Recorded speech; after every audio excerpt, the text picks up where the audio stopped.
Now, one of the most important decisions that you will have to make when you're designing your website is what are the fonts that you're going to choose?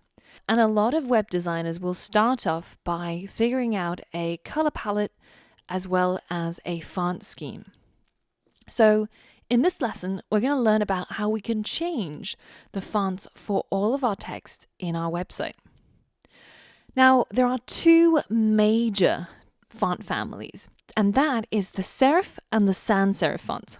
So you can tell serif and sans serif fonts are apart from each other by looking for these little feet at the edges of all of the letters. And these little feet are called serifs. Now, we can broadly define whether if we want a sans serif or a serif typeface for any text on our website.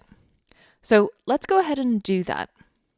If we go into our style sheet and we change the font family property for our body, then we actually affect all the text on our web page. And you can see that there's 5 major families listed here. Now, only 3 of which are you actually going to use. So we've seen serif and sans serif. Now, monospace is when each of the characters inside the text take up the same amount of width. And that's usually a typeface that we use for coding because it makes everything super easy to read. For example, if this word align was styled in a serif or sans serif typeface, then the I would be squished right next to the L and the G. But because all code is represented in a monospaced font, then you can more easily read each of the letters. So you'll use these two for your normal website styling. And when you do have code on your web page, sometimes people like to style it using monospace. Now, cursive and fantasy are 2 families that you're never really going to use. Firstly, because they have low readability, and secondly, because they generally don't look that great when used in the body of a website. So cursive is meant to be handwritten style of fonts, and fantasy is meant to remind you of Avatar, basically. So let's take a look at what each of these families look like. So let's first define a font family of serif, and let's head back over to our website and we hit refresh. You'll notice that nothing happens.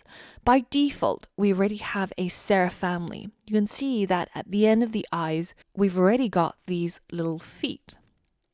Now, if we change that to sans serif, however, we will get a noticeable change. And those little feet or those little serifs now disappear and we have a different style. Now, for most browsers, the default serif is the Times font and the default sans serif is Arial. And this is the Arial font. Now, if we changed this to fantasy, then it will still work. It just now looks like I'm producing the next Avatar. So let's head back to a sans serif typeface. And I'm not really satisfied with just an Arial font. What if I want a different sans serif font? Let's say that instead of Arial, I would rather have Verdana as the font for my website. Now, what I can do is, instead of specifying just the sans serif broad stroke family, I can add a specific font or typeface in front. For example, if I wanted the Verdana font, then I can simply type Verdana and then have a comma and then separate that from the sans serif family. And now if we head back over here and refresh, you can see I'm now using the Verdana font. And what this line of code does is that it sets the font family for all the text inside the body, but it first asks the browser to try and render all the text in the Verdana font. Now, if for some reason the browser or the operating system that the user is using doesn't have this font installed, then it will default to whatever is the sans serif font that is installed on their system. Now, that's a little bit scary because that kind of means that I might think that I've designed my website to look like this, and I think it looks perfect just like this. But on somebody else's system or browser, they might be getting a completely different style with different font heights and just a different look and feel. So there is such a thing called web-safe fonts. Now, what this means is that there's a set of font families where most operating systems will be able to render it correctly.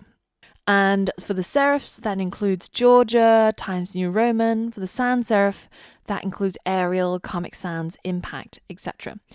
Although these are called web-safe fonts, and it's basically saying that if you choose these sets of fonts, then you have the maximum chance of getting it rendered correctly as you're seeing yourself when you're designing it. But actually, no font is 100% web-safe. And if you head over to cssfontstack.com, then somebody has actually painstakingly listed all of the fonts that are in common usage and what is the percentage of users who have it installed separated by their operating system. So as you can see, the font that most people have is Arial. So 99.8% installation on Windows, 98.7% on the Mac. Now that is really, really high. But for some other fonts, you'll see a difference between the Mac and the Windows operating systems. And we're not even including Linux users here. So for example, if you look at something like Helvetica, which is an Apple specific thing, then on Windows installation rate is really, really low. And on Mac, it's 100% because it comes pre-installed with all Mac OS. So what can you do if you want to use a font, but you're not sure if everyone has it installed, right? For example, if I want to use Helvetica, then there's only 7% of users on Windows who are going to see it rendered in that font. Well, then you would need fallbacks. So if we click on this little icon here on FontStack, then we actually copy a set of fallbacks for this Helvetica font. And if I go ahead and paste that, and replace our font family, then you can see that we have a stack of fallbacks.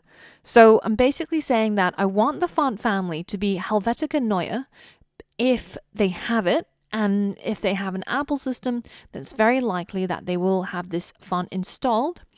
If they don't have it, then default to the next best thing, which is Helvetica.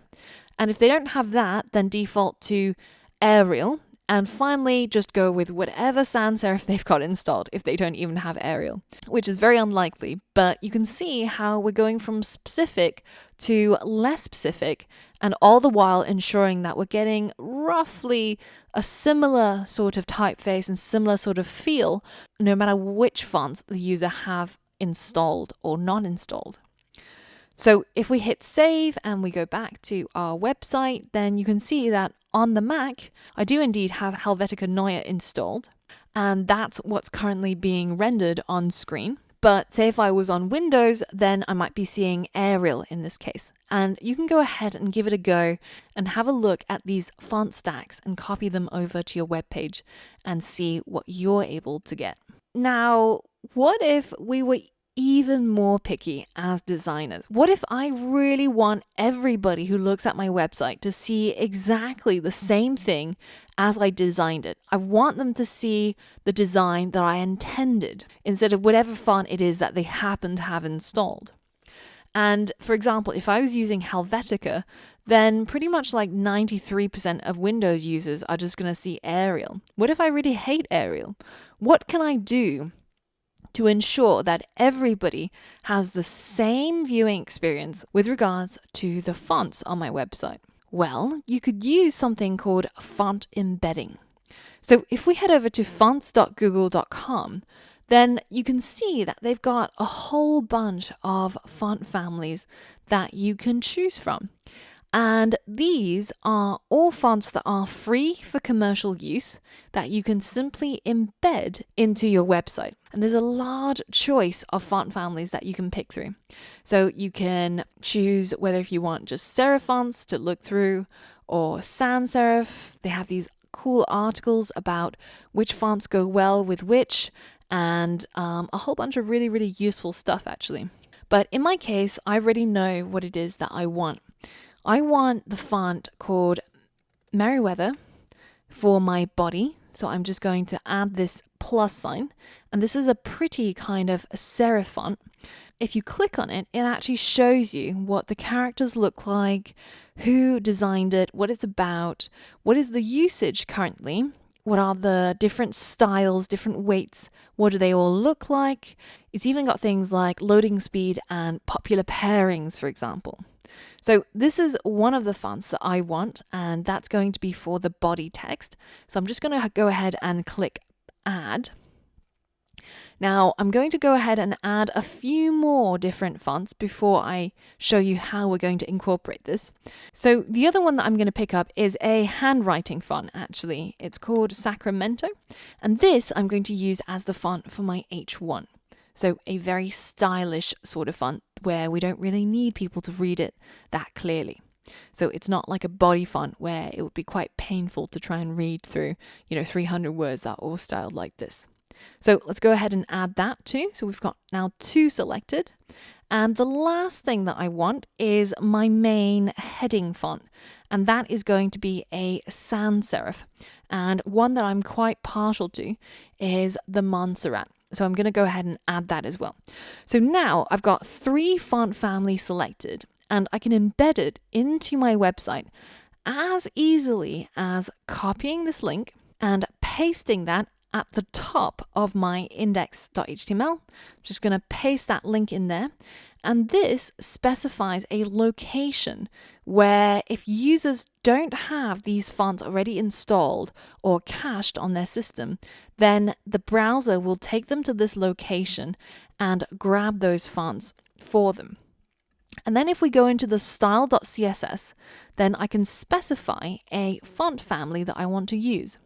So the one that I want for my body is the Merriweather font, and I'm going to paste that in here, and it will default to serif if something terrible happens, say the internet connection went down in the middle of downloading the font, etc. But you can see it's not a large font stack because in pretty much 99.99999% of the time, this is the font that everybody is going to see because we are embedding it instead of presuming that people already have it.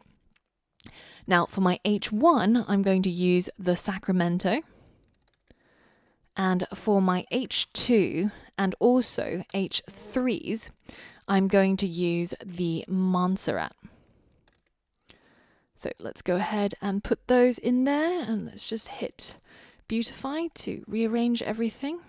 And let's hit save, take ourselves back over to our website, hit refresh, and voila. Our text is now beautifully styled using the fonts that we chose from Google Fonts.